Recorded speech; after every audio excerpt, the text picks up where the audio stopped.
Hindi, ako po, to be honest,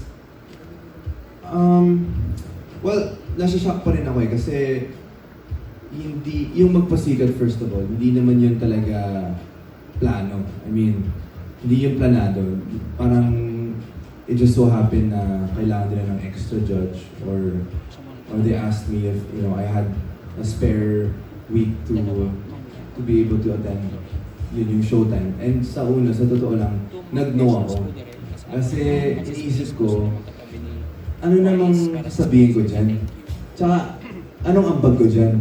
Hindi ko naman deserve na kasama ko yung, at that time, hindi ko alam kung yun yung lineup, but still, you know, the lineup that we ended up with, di ba? Grabe yung bigatin yung mga kasama ko. Si Sir FMG pa lang, di ba? So, yun, to be honest, nag-no ako, sabi ko, I'm not sure if I'm ready yet. Kasi hindi ko alam kung yung sasabihin ko at yung ikikritik ko, tama.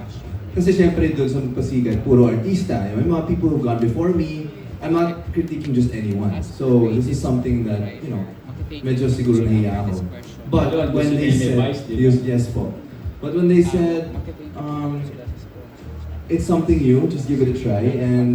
And Magpasikat is, you know, something they do once a year lang, and it's a fun opportunity. Sabi, after a bit of convincing, sige, sabi ko, itatry ko talaga. So hindi ko naman po in-expect na ganito po yung magiging kalabasan nun.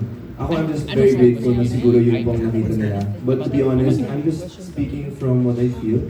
And I'm just speaking from my heart, what really genuinely feels right.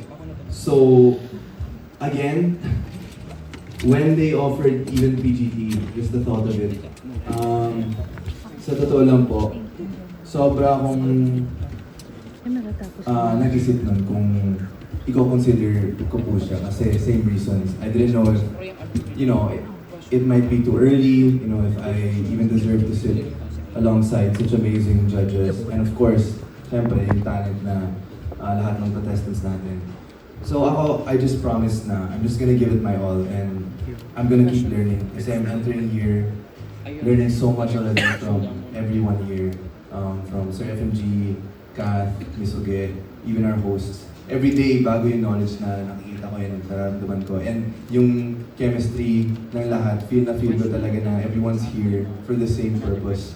So, to answer your question, my pressure, for sure.